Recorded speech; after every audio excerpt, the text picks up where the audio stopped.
Hello friends, good morning. SYBA economics general या क्लासमध्ये मी आपलं सर्वांचं स्वागत करतो. विद्यार्थी मित्रांनो, आज आपण न्यू इंडस्ट्रियल पॉलिसी 1991 या टॉपिकचा अभ्यास करणार आहोत. म्हणजे 1991चं नवीन औद्योगिक धोरण या धोरणाचा या ठिकाणी आपण सविस्तर अभ्यास करणार आहोत. 1991चे नवीन औद्योगिक धोरण स्पष्ट करा, असा विद्यापीठाच्या परीक्षेमध्ये आपल्याला जरूर प्रश्न विचारले जाईल किंवा ऑनलाईन एक्झाम झाली तर 2-3 MCQ या टॉपिकवर नक्की विचारले जातील. तेव्हा मित्रांनो, या टॉपिककडे आपण नीट लक्ष द्यायचं आहे. 1991चे नवीन औद्योगिक धोरण नेमकं काय आहे? न्यू इंडस्ट्रियल पॉलिसी 1991 हा टॉपिक अर्थशास्त्र जनरलमध्ये खूप महत्त्वाचा आहे. जनरल नॉलेजच्या दृष्टिकोनातून देखील खूप महत्त्वाचा टॉपिक आपल्याला हा दिसून येईल. तर विद्यार्थी मित्रांनो, कोणत्याही देशाचा आर्थिक विकास हा त्या देशाच्या औद्योगिक प्रगतीवर अवलंबून असतो. ज्या देशामध्ये मोठ्या प्रमाणावर औद्योगिक पाया मजबूत किंवा जेवढं मोठ्या प्रमाणावर औद्योगिकरण, तेवढा मोठ्या प्रमाणावर त्या देशाचा आर्थिक विकास जलद गतीने होतो. या प्रकरणामध्ये याही पूर्वी आपण असा अभ्यास केलेलाच आहे. आणि म्हणून कोणत्याही देशाचा जलद औद्योगिक विकास व्हायचा असेल तर त्या देशामध्ये त्या औद्योगिक क्षेत्रासाठी म्हणजे उद्योगांच्या विकासासाठी योग्य असं औद्योगिक धोरण त्या अर्थव्यवस्थेमध्ये तयार झालं पाहिजे किंवा अंमलात आणलं गेलं पाहिजे. आणि म्हणूनच भारतामध्ये सुद्धा 1991 मध्ये भारत सरकारने म्हणजे त्यावेळचे अर्थमंत्री डॉक्टर मनमोहन सिंग यांनी हे 1991चे नवीन औद्योगिक धोरण तयार केलं. तर 1991 पूर्वी भारतीय अर्थव्यवस्थेमध्ये औद्योगिक क्षेत्रामध्ये खूप मोठ्या प्रमाणावर शिथिलता निर्माण झाली होती. कारण 1991 पूर्वी भारतात औद्योगिक क्षेत्रामध्ये उद्योगांसाठी कडक असं धोरण होतं. अनेक प्रकारचे निर्बंध उद्योगांच्या उभारणीसाठी, उद्योगांच्या विस्तारासाठी सरकारची होती. आणि अशा कडक धोरणामुळे अनेक नियंत्रणे उद्योगांच्या बाबतीत असल्यामुळे साहजिकच खाजगी क्षेत्रामध्ये उद्योगधंद्यामध्ये मोठी गुंतवणूक होत नव्हती किंवा खाजगी गुंतवणूकदार गुंतवणूक करण्यासाठी पुढे येत नव्हते. आणि म्हणूनच आंतरराष्ट्रीय व्यापारात घट निर्माण झाली. आंतरराष्ट्रीय व्यवहार तोलामध्ये मोठ्या प्रमाणावर तूट निर्माण झाली. नाममात्र परकी गंगाजळी त्यामुळे आपल्याकडे होती. आणि म्हणूनच 1991च्या या नवीन औद्योगिक धोरणामध्ये फार मोठे बदल उद्योगांसाठी करणं अपेक्षित होतं. आणि म्हणूनच याला नवीन औद्योगिक धोरण असं म्हणतात. म्हणजे 1951 मध्ये आर्थिक नियोजन सुरू केलं तेव्हा वेगवेगळ्या प्रकारची औद्योगिक धोरणे वेगवेगळ्या कालखंडामध्ये तयार करण्यात आली. जसं की भारतात पहिलं औद्योगिक धोरण 1948 मध्ये तयार केलं गेलं होतं.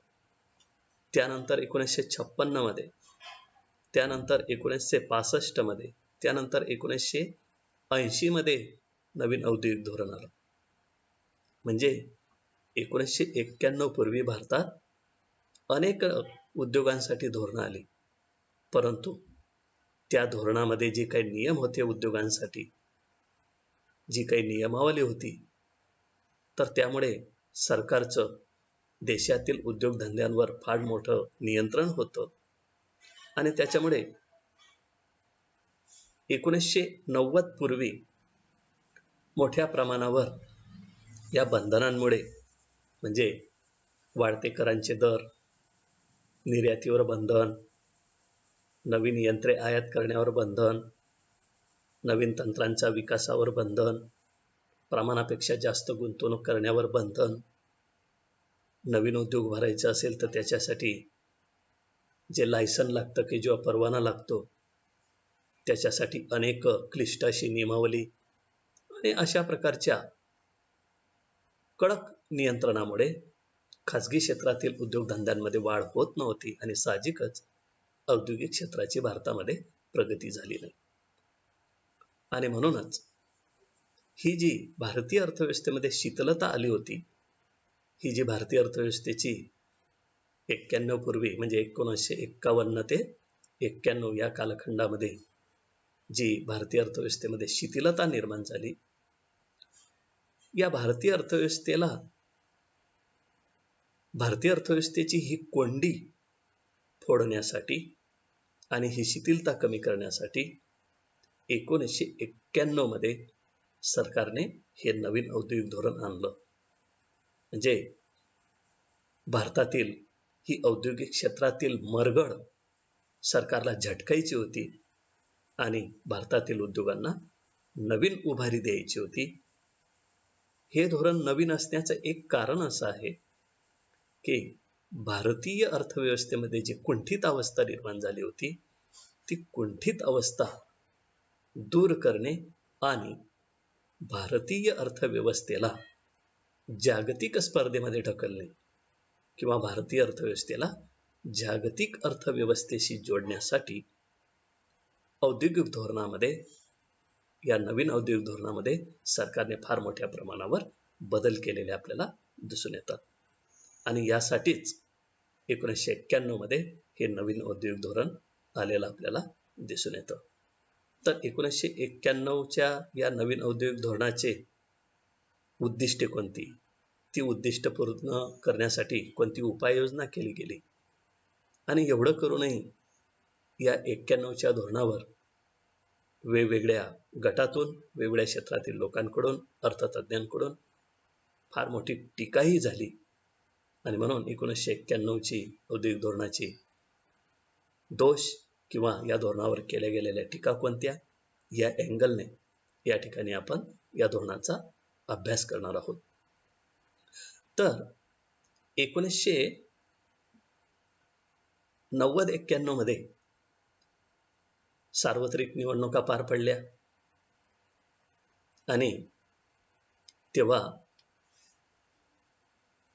पी.व्ही. नरसीराव हे त्यावेळेला भारत सरकार स्थापित झाले आणि पी.व्ही. नरसीराव या सरकारमध्ये माजी पंतप्रधान डॉक्टर मनमोहन सिंग हे त्यावेळेला अर्थमंत्री होते आणि या अर्थमंत्र्यांनी, डॉक्टर मनमोहन सिंग यांनी हे 1991चे नवीन औद्योगिक धोरण निर्माण केले. तर जेव्हा हे नवीन औद्योगिक धोरण तयार करण्यात आले, तर ते 2 टप्प्यांमध्ये तयार करण्यात आले. या धोरणाचे आपल्याला 2 टप्पे दिसून येतात. हे बघा या ठिकाणी. हा पहिला टप्पा आहे. जुलै 1991 मध्ये हा या धोरणाचा पहिला टप्पा आणि या पहिल्या टप्प्यामध्ये मोठ्या उद्योगांबाबतचं धोरण तयार करण्यात आलं. म्हणजे देशातील जे अवजड उद्योग आहेत, मोठे उद्योग आहेत, जास्त गुंतवणुकीचे जे उद्योग आहेत, देशासाठी महत्त्वाचे उद्योग आहेत, या मोठ्या उद्योगांबाबत सरकारचं धोरण काय असेल, सरकारची नियमावली काय असेल, अशा प्रकारचा हा या धोरणाचा पहिला टप्पा तयार करण्यात आला. आणि या धोरणाचा दुसरा टप्पा होता ऑगस्ट 1991 मध्ये आणि तो होता लघु उद्योगांबाबतचं धोरण. म्हणजे लघु उद्योगांबाबत या धोरणामध्ये स्वतंत्र अशा तरतुदी करण्यात आल्या. लघुउद्योगांबाबतही मोठ्या प्रमाणावर या औद्योगिक धोरणामध्ये मोठे बदल करण्यात आले. तर अशा पद्धतीने वेगवेगळ्या उद्योगांबाबत 2 टप्प्यांमध्ये हे 1991चे नवीन औद्योगिक धोरण त्यावेळेला सरकारने अर्थात अर्थमंत्री डॉक्टर मनमोहन सिंग यांनी तयार केलं. तर जेव्हा हे 1991चे नवीन औद्योगिक धोरण तयार करण्यात आलं, त्यावेळेला कोणती उद्दिष्टे समोर ठेवली गेली? म्हणजे 1991च्या नवीन औद्योगिक धोरण तयार करण्यामागचे हेतू कोणते, त्याची उद्दिष्टे कोणती? ती उद्दिष्टे या ठिकाणी बघू आपण. 1. अनावश्यक नियंत्रणातून मुक्तता. म्हणजे हा एक महत्वाचा उद्देश होता की 1951 पासून तर 1991 पर्यंत या कालखंडामध्ये भारताच्या औद्योगिक क्षेत्रामध्ये वेगवेगळ्या उद्योगांसाठी वेगवेगळ्या प्रकारची कडक अशी नियंत्रणे होती, क्लिष्ट अशी नियमावली होती. अनावश्यक असे नियंत्रण या खाजगी क्षेत्रातील उद्योगांवर असल्यामुळे खाजगी क्षेत्रातील उद्योगांच्या वाढीला मोठी संधी मिळाली नाही, वाव मिळाला नाही आणि त्यामुळे त्यांची प्रगती झाली नाही. आणि म्हणून असं जे सरकारचं अनावश्यक नियंत्रण आहे, नको त्या गोष्टीचे नियंत्रण, नको त्या गोष्टी या उद्योगांच्या विकासामध्ये बाधा ठरतात, अशा प्रकारच्या अनावश्यक गोष्टी किंवा अनावश्यक नियम याच्यापासून भारतीय उद्योगांना मुक्त करणे. म्हणजे अनावश्यक नियंत्रणातून मुक्तता म्हणजे थोडी भारतीय उद्योगांना मुक्त करून हे नियंत्रण हटवून जरा मोकळीक देणे, त्यांना थोडं स्वातंत्र्य देणे, या हेतूसाठी हे धोरण तयार करण्यात आलं. या धोरणाचा दुसरा उद्देश होता बदलत्या सामाजिक परिस्थितीनुसार उद्योगांची पुनर्रचना. जसं आपण म्हणतो की जग बदलते आहे, तसं त्या प्रमाणात आपणही बदललं पाहिजे. जो बदलणार नाही तो संपेल. या उक्तीप्रमाणे सरकारने हे लक्षात घेतलं की सामाजिक परिस्थिती देशामध्ये बदलते आहे, आवडीनिवडी बदलत आहेत, लोकांच्या राहणीमानामध्ये बदल होतो आहे आणि त्यानुसार उद्योगांमध्ये सुद्धा उत्पादनाच्या बाबतीत अनेक बदल होणं गरजेचे आहे.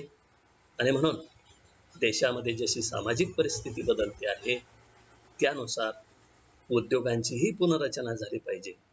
उद्योगांची उत्पादनाची पद्धत, त्यांची विक्रीची पद्धत, नवीन बाजारपेठ, नवीन तंत्रे या बाबतीत देशातील उद्योगांची पुनर्रचना झाली पाहिजे. कारण कालबाह्य ठरतील अशा प्रकारच्या उत्पादनाच्या पद्धती, यंत्रांचा वापर या खाजगी क्षेत्रातील उद्योगांमध्ये होतो आहे आणि त्याच्यामुळे त्या उद्योगधंद्यांमध्ये पाहिजे तेवढा रोजगार निर्मिती किंवा पाहिजे तेवढी निर्यात क्षमता त्या उद्योगांमध्ये निर्माण होत नाही.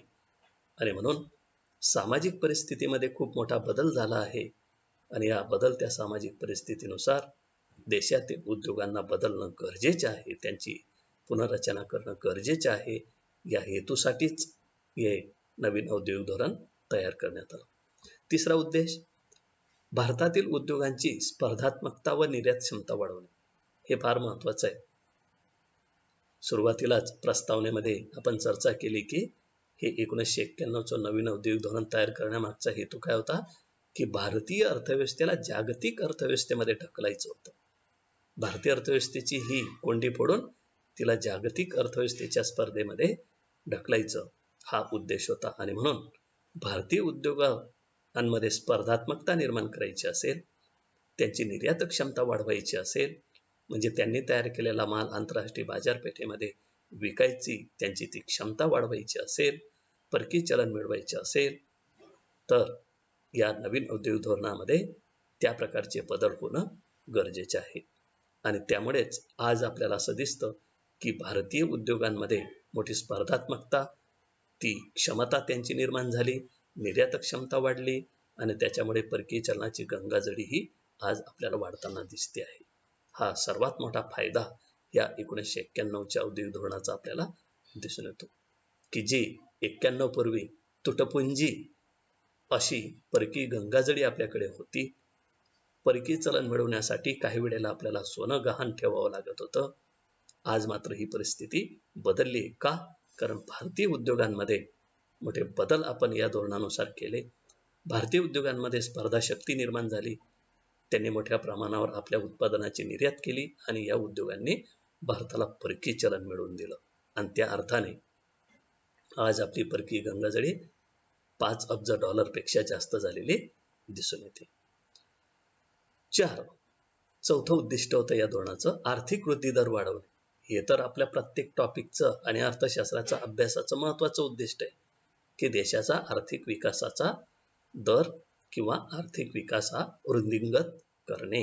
आणि म्हणून याही धोरणाचा उद्देश हाच होता की भारताची आर्थिक प्रगती किंवा आर्थिक विकास वेगाने वाढवायचा असेल, त्याच्यामध्ये वृद्धी करायची असेल, तर औद्योगिक क्षेत्रामध्ये मोठे बदल झाले पाहिजे.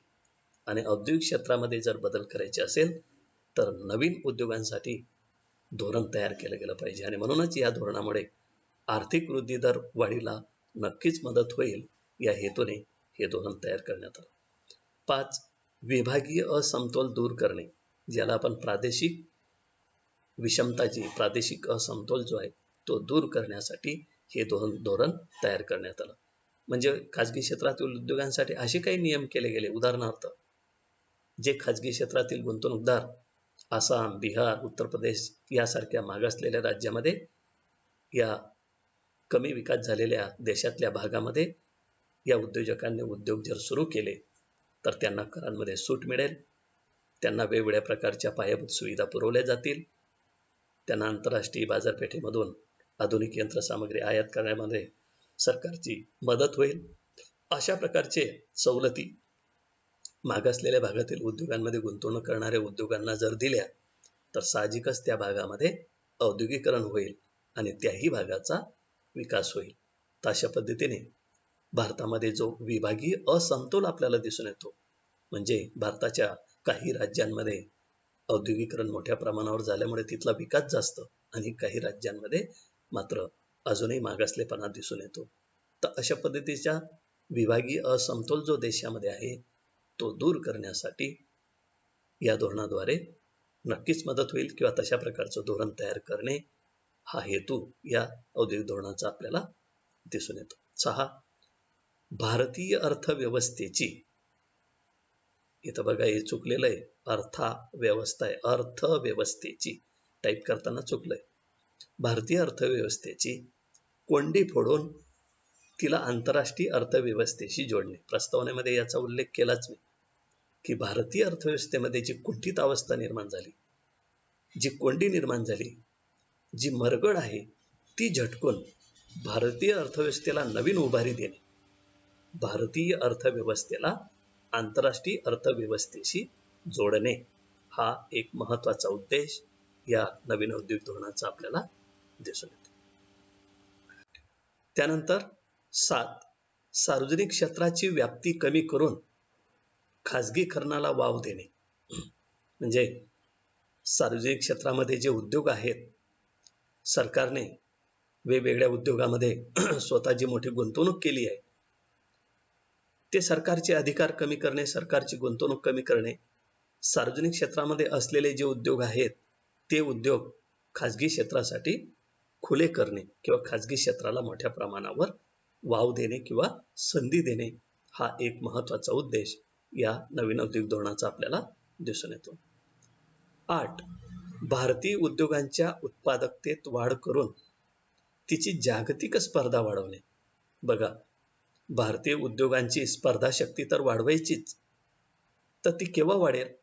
जेव्हा भारतीय उद्योगांची प्रॉडक्टिव्हिटी, उत्पादकता वाढेल. आणि भारतीय उद्योगांची उत्पादकता वाढवायची असेल तर त्या उद्योगामध्ये आधुनिक यंत्रे, तंत्रे आणि इतर गोष्टींचा अवलंब झाला पाहिजे.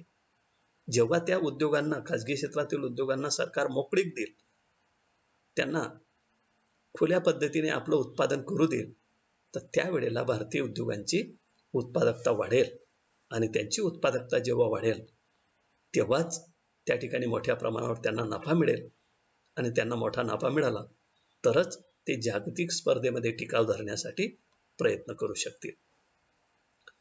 त्यानंतर औद्योगिक परवाना पद्धत शिथिल करणे. म्हणजे उद्योग सुरू करण्यासाठी पहिली महत्वाची गोष्ट म्हणजे तो उद्योग सुरू करण्यासाठी सरकारकडून आपल्याला लायसन मिळवावं लागतं किंवा परवाना काढावा लागतो.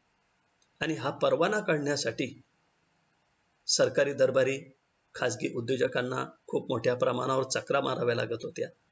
सरकारी कार्यालयांमध्ये फिरावं लागत होतं आणि परवाना मिळवण्यासाठी खाजगी गुंतवणूकदारांना किंवा खाजगी उद्योजकांना एवढ्या मोठ्या प्रमाणावर या सरकारच्या नियमांना तोंड द्यावं लागत होतं आणि त्याच्यामुळे एक अशी परिस्थिती त्यांच्यामध्ये निर्माण व्हायची की आपण उद्योग उभारूच नाही. उद्योग उभारणं किंवा उद्योगांची स्थापना करणं एवढं सोपी गोष्ट नाहीये. आणि म्हणूनच औद्योगिक परवाना मिळवण्यासाठी जी काही नियमावली आहे ती शिथिल करणे, त्याच्यामध्ये बदल करणे आणि औद्योगिक परवाना खाजगी क्षेत्रातील उद्योजकांना लवकर आणि कमी हॅरेसमेंटमध्ये तो कसा मिळेल यासाठी या उद्योगामध्ये बदल करणे. त्यानंतर स्वदेशी तंत्रज्ञान विकसित करणे. बघा, कोणत्याही देशाचा आर्थिक विकास हा त्या उद्योगांमध्ये ज्या काही तंत्रज्ञानाचा आणि यंत्रांचा वापर होतो त्याच्यावर अवलंबून असतो. आणि भारतीय अर्थव्यवस्थेमध्ये अशा प्रकारची नवीन तंत्रे आणि यंत्रे ही मागासलेली आहेत. नवीन यंत्रांचा तंत्रांचा वापर करायचा असेल तर आपल्याला विदेशी मार्केटमधून ती आयात करावी लागत होती. परंतु भारतीय उद्योगांना नवीन तंत्राचा वापर करण्यासाठी आपल्या देशामध्येच असे नवीन तंत्रज्ञान कसं विकसित होईल आणि सर्वच उद्योग हे आपल्या उत्पादन पद्धतीमध्ये नवीन यंत्रांचा तंत्रांचा वापर कसं करतील या संदर्भामध्ये बदल या नवीन औद्योगिक धोरणामध्ये करण्यात आले. 11. परकीय गुंतवणुकीवरील नियंत्रणे हटविणे. हे बघा, या नवीन औद्योगिक धोरणामध्ये हा सर्वात महत्वाचा बदल आहे की भारतीय अर्थव्यवस्थेमध्ये मोठ्या प्रमाणावर औद्योगिक पाया मजबूत करायचा असेल तर त्यासाठी मोठी गुंतवणूक होणं गरजेचं आहे. आणि ही गुंतवणुकीसाठी मोठ्या भांडवलाची गरज आहे. आणि भांडवलाची टंचाई, भांडवलाची चणचण ही आपली समस्या आहे. आपल्याकडे पाहिजे तेवढं भांडवल भारतीय अर्थव्यवस्थेमध्ये उपलब्ध नाही, कारण बचतीच्या दर, भांडवल निर्मितीचा दर आपला कमी आहे, कारण आपला मंद आर्थिक विकास आहे यामुळे. आणि म्हणून भारतामध्ये औद्योगिक क्षेत्रामध्ये गुंतवणूक वाढवायची असेल तर भारतीय उद्योगांनी तर गुंतवणूक केलीच पाहिजे, त्यासोबतच परकीय गुंतवणूक देखील भारतीय औद्योगिक क्षेत्रामध्ये केली गेली पाहिजे किंवा त्यासाठी सरकारने प्रयत्न केले पाहिजे. आणि म्हणून 1991च्या धोरणाच्या पूर्वी भारतामध्ये एखाद्या विदेशी कंपनीला भारतात जर गुंतवणूक करायची असेल तर त्यासाठी फार नियंत्रणे होती, फार कडक असे नियम होते.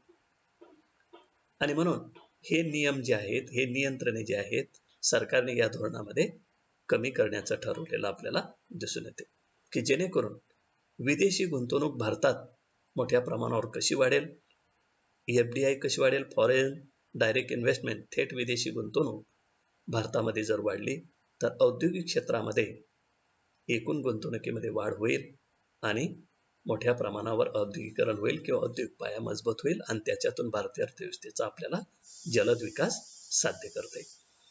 तर विद्यार्थी मित्रांनो, अशा पद्धतीने आपल्याला 1991च्या या नवीन औद्योगिक धोरणाची उद्दिष्टे आपल्याला स्पष्ट करता येतील. म्हणजे सरकारने जेव्हा 1991 मध्ये हे नवीन औद्योगिक धोरण तयार केलं त्यावेळेला कोणते उद्देश नजरेसमोर ठेवले, या उद्देशाने या नवीन औद्योगिक धोरणाची स्थापना झालेली आपल्याला दिसून येते. बघा, या औद्योगिक धोरणामध्ये 3 प्रकारचे प्रश्न विचारले जाऊ शकतात. ते कोणते? 1991च्या औद्योगिक धोरणाची उद्दिष्टे स्पष्ट करा, जी आता आपण अभ्यासली. नाहीतर वेगळा प्रश्न विचारला जाईल की 1991च्या औद्योगिक धोरणामध्ये कोणते असे विशेष बदल करण्यात आले. म्हणजे 1991च्या नवीन औद्योगिक धोरणाची जी वैशिष्ट्ये आहेत, ती वैशिष्ट्ये, ती उद्दिष्टे झाली, ही वैशिष्ट्ये आहेत. 1991च्या नवीन औद्योगिक धोरणाची ही वैशिष्ट्ये आहेत, ही वैशिष्ट्ये स्पष्ट करा, असा प्रश्न विचारला जाऊ शकतो. नाहीतर 1991च्या नवीन औद्योगिक धोरणावर कोणत्या प्रकारच्या टीका करण्यात आल्या, त्याचं टीकात्मक परीक्षण करा किंवा त्या टीका स्पष्ट करा असा वेगळा प्रश्न विचारला जाऊ शकतो. म्हणून हा टॉपिक जरा मोठा आहे आणि म्हणून याच्यावर वेगवेगळ्या पद्धतीचे प्रश्न विचारले जाऊ शकतात. तर आपण या धोरणाची उद्दिष्टे पाहिली. आता आपण या 1991च्या नवीन औद्योगिक धोरणाची वैशिष्ट्ये बघू, किंवा जी आपण उद्दिष्टे अभ्यासली ती उद्दिष्टे साध्य करण्यासाठी या धोरणामध्ये कोणते बदल करण्यात आले, किंवा ते जे बदल आहेत त्यांनाच या औद्योगिक धोरणाची वैशिष्ट्ये असं म्हणतात. बघा, पहिलं वैशिष्ट्य आहे किंवा पहिला बदल या धोरणामध्ये केला गेला, परवाना पद्धत रद्द. बघा, खाजगी क्षेत्रातील उद्योगांना उद्योग सुरू करण्यासाठी जो परवाना आवश्यक असतो, सरकारकडून जो परवाना घ्यावा लागतो, ही परवाना पद्धत जरा क्लिष्ट होती, त्याचे नियम कडक होते आणि म्हणून या धोरणामध्ये अशा प्रकारचे निर्बंध किंवा नियम जे आहे ते शिथिल करण्यात आले आणि जी परवाना पद्धत आहे ती परवाना पद्धत रद्द करण्यात आली. परंतु देशहिताच्या दृष्टिकोनातून जे महत्त्वाचे उद्योग आहेत त्या महत्त्वाच्या उद्योगांना सरकारची परवानगी लागेलच. ते सोडून इतर जे उद्योग आहेत त्यांना मात्र उद्योग सुरू करण्यासाठी सरकारकडून परवाना घेण्याची आवश्यकता राहणार नाही. अशा प्रकारचा महत्त्वाचा बदल या धोरणामध्ये खाजगी क्षेत्रातील उद्योगांसाठी आपल्याला दिसून येतो. कोणत्या उद्योगांसाठी परवान्याची आवश्यकता असेल? जे 18 उद्योग आहेत, देशहितासाठी जे 18 उद्योग आहेत, रेल्वे, खनिज पदार्थ किंवा वनसंपत्ती, औषधे, युद्ध साहित्य, कागद, अशा प्रकारचे जे महत्त्वाचे उद्योग आहेत, या महत्त्वाच्या 18 उद्योगांसाठी सरकारची परवानगी लागेल आणि ते 18 उद्योग सोडून इतर वस्तूंचे उत्पादन करण्यासाठी जे उद्योग उभारायचे असेल तर त्याला मात्र परवाना पद्धत या औद्योगिक धोरणामध्ये रद्द करण्यात आलेली दिसून येते. दुसरा बदल होता उद्योगांच्या स्थान निश्चितीबाबतचा नियम. म्हणजे कुठे उद्योग उभारायचा, त्या उद्योगाचं स्थान कुठे असलं पाहिजे आणि त्यासाठी काय नियम असतील.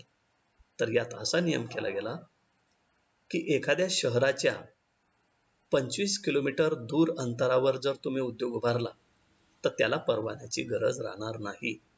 अशा प्रकारच्या ठिकाणाबाबत या धोरणामध्ये बदल केलेला आपल्याला दिसून येतो. त्यानंतर मक्तेदारी कायद्यात सुधारणा. भारतामध्ये 1969 मध्ये MRTP हा ऍक्ट पास करण्यात आला, मोनोपॉलिस्टिक रिस्ट्रिक्टिव्ह ट्रेड प्रॅक्टिस, मक्तेदारी कृती प्रतिबंधात्मक कायदा. म्हणजे औद्योगिक क्षेत्रामध्ये ठराविक भांडवलदारांची मक्तेदारी निर्माण होऊ नये, त्या मक्तेदारीवर नियंत्रण आणण्यासाठी भारतामध्ये हा कायदा करण्यात आला आणि या कायद्यामध्ये सुधारणा करण्यात आली. या कायद्यामुळे खाजगी क्षेत्रामध्ये खूप मोठ्या प्रमाणावर नियंत्रण होतं. म्हणजे बरेच उद्योजक ज्यांच्याकडे भांडवल आहे परंतु ते गुंतवणूक करू शकत नव्हते. मात्र या कायद्यामध्ये थोडा बदल केला गेला, शिथिलता आणली गेली. खाजगी क्षेत्रातील ज्या भांडवलदारांकडे मोठ्या प्रमाणावर भांडवल उपलब्ध आहे त्यांना या ठिकाणी मोकळीक देण्यात आली आणि हे मोठे भांडवलदार जे आहेत तेव्हापासून मोठ्या प्रमाणात औद्योगिक क्षेत्रामध्ये गुंतवणूक करायला लागले. त्यानंतर सरकारी उद्योग कमी करणे. बघा, उद्देश पण होता हा की सरकारी उद्योग कमी करणे. सरकारने सार्वजनिक क्षेत्रामध्ये जी प्रचंड गुंतवणूक केली होती, जे जे उद्योग आपल्याकडे ठेवले होते ते उद्योग ते सरकारने आपले अधिकार औद्योगिक क्षेत्रामधले कमी केले आणि सरकारी उद्योग कमी करून त्या ठिकाणी मोठ्या प्रमाणावर खाजगी क्षेत्राला मात्र संधी देण्यात आली. खाजगी क्षेत्रातील उद्योगांना वाव देण्यात आला. पुढचं वैशिष्ट्य आहे परकीय भांडवलाची मुक्त गुंतवणूक. म्हणजे भारताच्या औद्योगिक क्षेत्रामध्ये भांडवलाची मोठी टंचाई होती आणि त्यामुळे खाजगी क्षेत्रात गुंतवणूक होत नव्हती आणि म्हणून भारतीय अर्थव्यवस्थेमध्ये एकूण गुंतवणूक वाढावी या दृष्टिकोनातून परकीय भांडवल जे आहे हे परकीय भांडवलाला मुक्त असा संचार करू द्यायचा किंवा परकीय गुंतवणूकदार जे आहेत, बहुराष्ट्रीय कंपन्या ज्या आहेत त्यांनी भारतामध्ये येऊन फार मोठ्या प्रमाणावर गुंतवणूक केली पाहिजे, अशा प्रकारचं वातावरण निर्माण करायचं. हा एक बदल या औद्योगिक धोरणामध्ये झालेला आपल्याला दिसून येतो. त्यानंतर 6, सरकारी क्षेत्रातील गुंतवणूक मोकळी करणे. म्हणजे सरकारी क्षेत्र जे आहे, सरकारी क्षेत्रामध्ये सरकारने जे या वेगवेगळ्या क्षेत्रामध्ये गुंतवणूक केली आहे, ही जी गुंतवणूक आहे ही सरकारने काढून घेणे किंवा तिला मोकळी करणे आणि त्या क्षेत्रामध्ये, त्या सरकारी उद्योगांमध्ये खाजगी क्षेत्रातील उद्योगांना प्रवेश देऊन आपली गुंतवणूक वाढवणे. या दृष्टिकोनातून सरकारी क्षेत्रातील गुंतवणूक सरकारने कमी करायची आणि खाजगी क्षेत्रातील गुंतवणूक वाढवायची, अशा प्रकारचा बदल या नवीन धोरणामध्ये केलेला आपल्याला दिसून येतो. त्यानंतर निर्यात वाढीला प्रोत्साहन. या नवीन धोरणामध्ये भारतातील खाजगी उद्योजक जे आहेत किंवा खाजगी उद्योग जे आहेत, यांची निर्यात क्षमता या धोरणामुळे वाढल्यानंतर त्यांनी मोठ्या प्रमाणावर निर्यात केली पाहिजे. जे उद्योगधंदे आपल्या मालाचं मोठ्या प्रमाणावर निर्यात करतील त्यांना प्रोत्साहन द्यायचं, त्यांना वेगवेगळ्या प्रकारच्या सवलती द्यायच्या, वेगवेगळ्या प्रकारचं मार्गदर्शन या उद्योजकांना करून मोठ्या प्रमाणावर भारताची निर्यात कशी वाढेल या दृष्टिकोनातून त्या उद्योगांना प्रोत्साहित करणे, यासाठी सरकारने या धोरणामध्ये मोठ्या प्रमाणावर आपल्या नियमांमध्ये बदल केलेला दिसून येतो. त्यानंतर लघुउद्योगांबाबतचं धोरण. तर लघुउद्योगांबाबतचं धोरण या स्मॉल स्केल इंडस्ट्रीच्या संदर्भामध्ये पॉलिसी सरकारची या धोरणामध्ये काय होती आणि लघुउद्योगांबाबत त्याची गुंतवणूक मर्यादा, त्या लघुउद्योगांना वेगवेगळ्या प्रकारची मदत, त्या लघुउद्योगांना लागणारं आधुनिक यंत्र आणि तंत्र, या बाबतीत भांडवलाचा पुरवठा इत्यादी बाबत सरकारने या लघुउद्योगांना मदत करण्याचा प्रयत्न या धोरणामध्ये केलेला आपल्याला दिसून येतो. तर अशा पद्धतीने आपल्याला या 1991च्या धोरणाची वैशिष्ट्ये सांगता येतील किंवा या धोरणाची जी उद्दिष्टे आहेत ती उद्दिष्टे पूर्ण करण्यासाठी सरकारने या धोरणामध्ये अशा प्रकारचा बदल या वेगवेगळ्या गोष्टींच्या बाबत, या वेगवेगळ्या नियमांच्या बाबत केलेला आपल्याला दिसून येतो. विद्यार्थी मित्रांनो, 1991चं हे जे नवीन औद्योगिक धोरण आहे, हे नवीन औद्योगिक धोरण सरकारचं LPG धोरण होतं. LPG पॉलिसी होती. म्हणजे L म्हणजे लिबरलायझेशन, P म्हणजे प्रायव्हेटलायझेशन आणि G म्हणजे ग्लोबलायझेशन. जागतिकीकरण, उदारीकरण आणि खाजगीकरण या LPG या पॉलिसीवर आधारलेलं हे नवीन औद्योगिक धोरण आपल्याला दिसून येतं. या नवीन औद्योगिक धोरणामध्ये मोठ्या प्रमाणावर खाजगी क्षेत्राला संधी उपलब्ध करून द्यावी, सरकारी उद्योगांचं मोठ्या प्रमाणावर खाजगीकरण करावं, या अर्थाने प्रायव्हेटलायझेशन, ग्लोबलायझेशन जागतिकीकरण म्हणजे भारतीय अर्थव्यवस्था ही जागतिक अर्थव्यवस्थेशी जोडणे आणि भारतीय अर्थव्यवस्थेतील उद्योगांना संपूर्ण जगाची मार्केट निर्यातीसाठी आणि वेगवेगळ्या यंत्रांची आयात करण्यासाठी त्यांना मोकळी करून देणे, म्हणजेच भारतीय अर्थव्यवस्थेला जागतिक अर्थव्यवस्थेमध्ये स्पर्धाशक्ती निर्माण होण्यासाठी तयार करणे. आणि लिबरलायझेशन उदारीकरण, याचा अर्थ असा की सरकारने 1991 पूर्वी उद्योगांच्या परवानासाठी कडक नियम होते, अनेक निर्बंध होते, क्लिष्ट असे नियमावली होती. तर हे धोरण सरकारने जरा उदार पद्धतीने स्वीकारलं. सरकारने थोडं उदार व्हावं. खाजगी क्षेत्रातील गुंतवणूकदार जे आहेत त्यांच्यासाठी सरकारने या पॉलिसीद्वारे उदार असं धोरण स्वीकारलं आणि त्याच्यामुळे खाजगी क्षेत्रातील गुंतवणूक वाढीवर जे निर्बंध येत होते ते निर्बंध या ठिकाणी कमी करण्यात आले.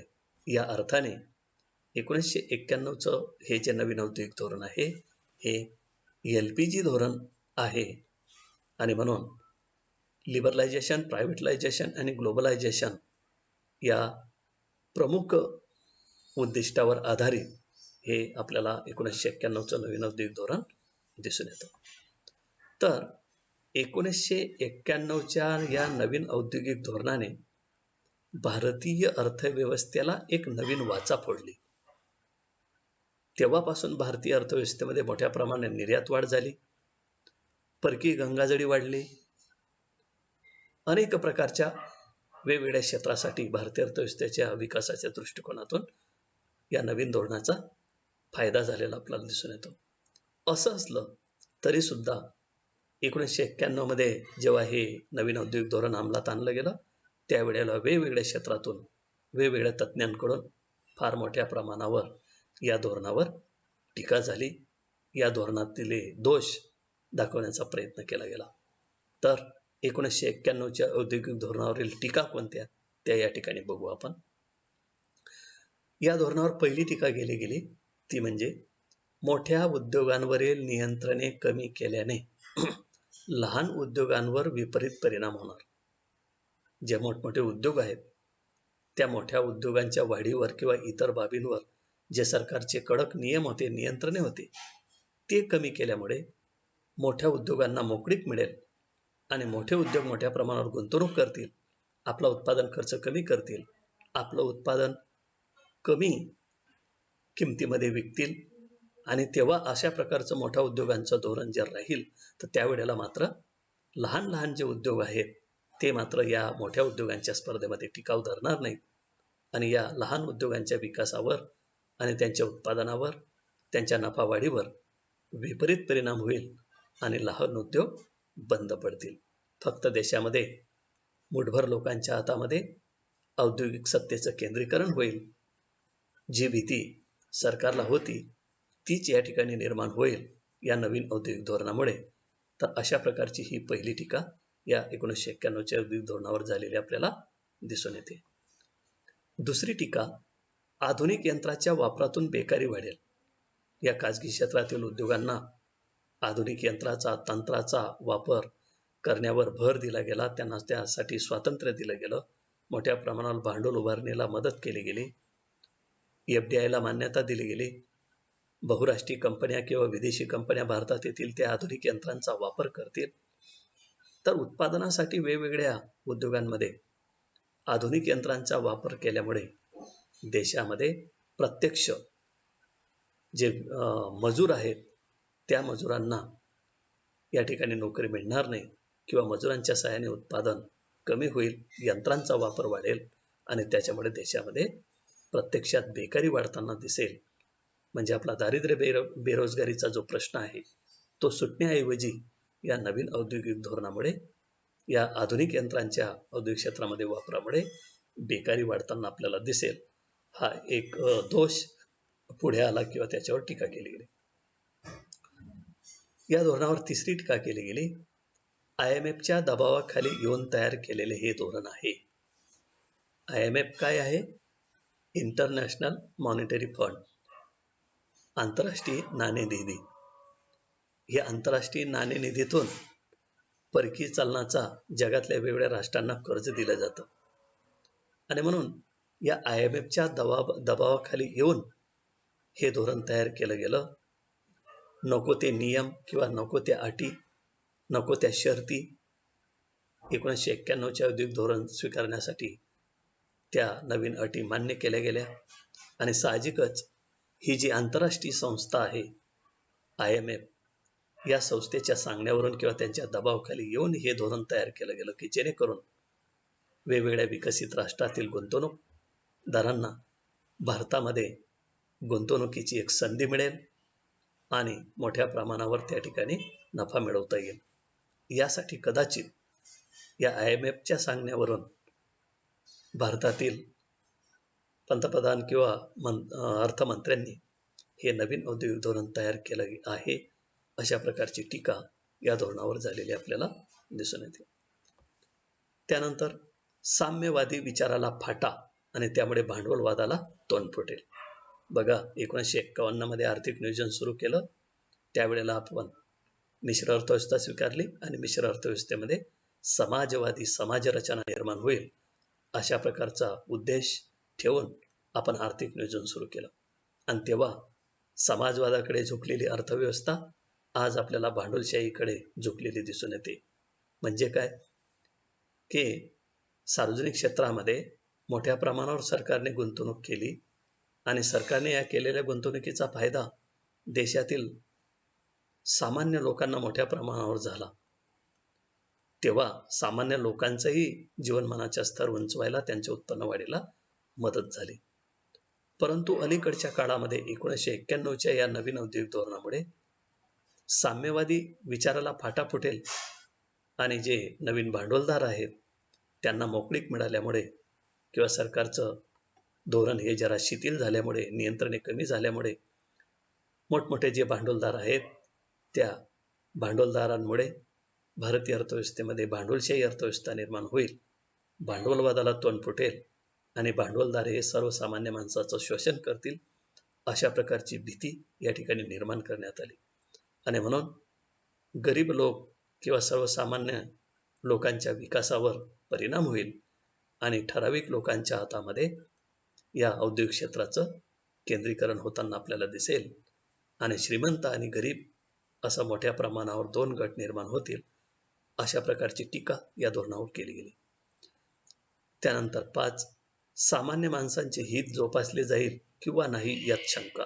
या नवीन औद्योगिक धोरणामुळे सामान्य माणसं या विकासापासून दूर जातील, सामान्य माणसांचे नोकऱ्या जातील, सामान्य माणूस आपलं श्रम औद्योगिक क्षेत्रामध्ये पुरवू शकणार नाही, कारण आधुनिक यंत्रांचा तंत्रांचा वापर उद्योगामध्ये होईल आणि म्हणून सार्वजनिक क्षेत्रातील उद्योगधंदेही कमी होतील, सरकारची गुंतवणूक कमी होईल, खाजगी क्षेत्रातील गुंतवणूक वाढेल आणि त्याच्यामुळे सामान्य माणसाचं हित जोपासण्यासाठी सरकारकडे तेवढं उत्पन्न राहणार नाही आणि साहजिकच सामान्य माणूस हा विकासापासून दूर जाईल आणि श्रीमंत हे श्रीमंत होत जातील.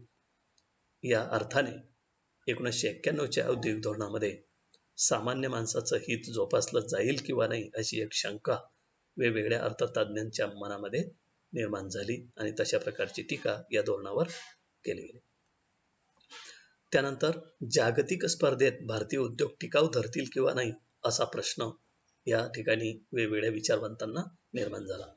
म्हणजे एवढा मोठा बदल औद्योगिक क्षेत्रामध्ये केल्यामुळे, खाजगी क्षेत्रातील उद्योगांना एवढी मोकळीक दिल्या गेल्यामुळे, सार्वजनिक क्षेत्रातील उद्योगधंदे कमी केल्यामुळे आणि परकीय उद्योगांना भारतामध्ये गुंतवणूक ही मोकळी करून दिल्यामुळे किंवा परकीय भांडवलदारांना गुंतवणूक मोकळी करून दिल्यामुळे या ज्या परकीय कंपन्या किंवा बहुराष्ट्रीय कंपन्या, विकसित राष्ट्रातील मोठमोठ्या आधुनिक यंत्रांचा वापर करणाऱ्या कंपन्या भारतात जर आल्या आणि त्यांनी भारतामध्ये जर गुंतवणूक केली तर त्यांच्यापुढे हे भारतीय उद्योग टिकाऊ धरतील का? त्या जागतिक उद्योगांच्या स्पर्धेमध्ये, त्या विकसित उद्योगांच्या स्पर्धेमध्ये भारतीय उद्योग आपल्या टिकाऊ धरणार नाही आणि भारतीय उद्योग बंद पडतील आणि बहुराष्ट्रीय कंपन्यांचा शिरकाव जास्त होईल आणि त्यांची मालकी उद्योग क्षेत्रामध्ये भारतात निर्माण होईल आणि एक प्रकारे भारत पुन्हा पारतंत्र्यात जाईल का, अशा प्रकारची भीती हे धोरण तयार केलं गेलं तेव्हा निर्माण झालेली आपल्याला दिसून येते. तर अशा पद्धतीने या 1991च्या नवीन औद्योगिक धोरणावर वेगवेगळ्या क्षेत्राकडून या टीका झालेल्या आपल्याला दिसून येतात. विद्यार्थी मित्रांनो, या नवीन पॉलिसीवर, या नवीन धोरणावर किती टीका झाल्या असल्या तरी भारतीय अर्थव्यवस्थेला मात्र एक नवीन वाचा फुटलेली आहे. एक भारतीय अर्थव्यवस्थेमध्ये नवीन चैतन्य वेगवेगळ्या क्षेत्रामध्ये झालेलं आपल्याला दिसून येतं. सर्वात मोठा फायदा म्हणजे या क्षेत्रामध्ये मोठ्या प्रमाणावर गुंतवणूक व्हायला लागली, औद्योगिक क्षेत्रातील पाया मजबूत झाला, परकीय क्षेत्रातील गुंतवणूक किंवा परकीय देशातील गुंतवणूक भारतामध्ये गुंतवणूकदार करायला लागले आणि त्याच्यामुळे भारतामध्ये पडून असलेली नैसर्गिक साधन संपत्ती जी आहे तिचा पुरेपूर वापर व्हायला मदत झाली आणि या अर्थाने भारतातील उद्योग देखील या स्पर्धेमध्ये तयार झाले, स्पर्धाशक्ती त्यांच्यामध्ये निर्माण झाली आणि त्यांची निर्यात क्षमता वाढली आणि एकूणच भारताची जी निर्यात कमी होती ती निर्यात या ठिकाणी या धोरणामुळे वाढलेली दिसते. परकीय चलनाची जी चणचण आपल्याला होती, आज परकीय चलनाची गंगाजळी खूप मोठ्या प्रमाणावर आपल्याला वाढताना दिसून येते, वाढलेली दिसून येते. एवढे फायदे या नवीन औद्योगिक धोरणामुळे झाल्यामुळे या 91च्या धोरणावर जी टीका झाली ती मात्र या ठिकाणी गौण मानले गेले आणि तेव्हापासून खऱ्या अर्थाने जागतिक अर्थव्यवस्थेमध्ये भारतीय अर्थव्यवस्थेचा एकूण व्यापारातला वाटा देखील वाढलेला आपल्याला दिसून येतो. तर अशा पद्धतीने 1991 मध्ये भारत सरकारने जे नवीन औद्योगिक धोरण तयार केलं, तर त्या नवीन औद्योगिक धोरणामुळे औद्योगिक क्षेत्रामध्ये मोठ्या प्रमाणावर गुंतवणूक झाल्यामुळे भारतातील कृषी क्षेत्रातील दबाव कमी व्हायला मदत झाली. कृषी क्षेत्रामध्ये जे कामगार होते त्यांना औद्योगिक क्षेत्रामध्ये रोजगाराच्या संधी मिळायला लागल्या. तर अशा पद्धतीने भारतीय अर्थव्यवस्थेचा जो विकास दर आहे तो विकास दर वाढीला, GDP वाढीला नक्कीच 1991च्या औद्योगिक धोरणामुळे मदत झालेली आपल्याला दिसून येते. तर अशा पद्धतीने 1991चं नवीन औद्योगिक धोरण आपल्याला अभ्यासता येईल आणि या अशा प्रकारे या नवीन औद्योगिक धोरणाचं महत्त्व आपल्याला या ठिकाणी विशद करता येईल. तर अशा पद्धतीने औद्योगिक क्षेत्र या आपल्या पहिल्या प्रकरणामध्ये हा अतिशय महत्त्वाचा टॉपिक या ठिकाणी आपण सविस्तर अभ्यासला आहे. तर भेटूया पुढच्या लेक्चरला. Thank you very much. नमस्कार.